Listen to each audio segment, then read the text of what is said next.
Guys, so 12 o'clock ngayon, 12:30 pala, mga 12:45 na. Nag-break lang ako, kita nyo naman kanina nilagay ko yung wiper. Ito na yung lumang wiper guys, medyo stiff na siya. Kaya medyo maingay na rin siya. So yeah, bumili na tayo ng bago guys.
Hi guys, good morning.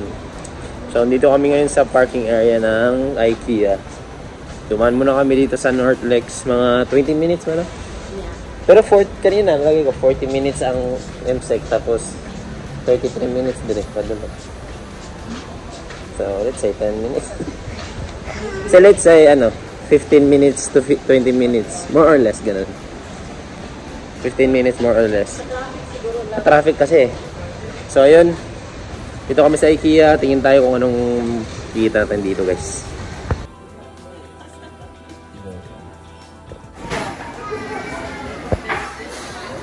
Cozy ng nila, parents area. Tapos may playroom pa dito. Tali, mag-draw na ikaw. Pero may mga toy. Tapos ang bango guys. Yan yung toilet. Dito sila change. Yan o. May microwave. Tapunan ng nappies. Yan o. Nappy disposal unit. Yan. Feeding area. Breastfeeding area. Galing o. Ganda o. Aesthetic. Galing.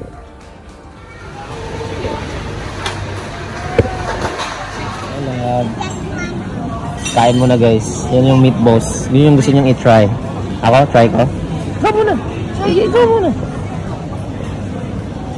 Galing. Maganda pala dito guys eh.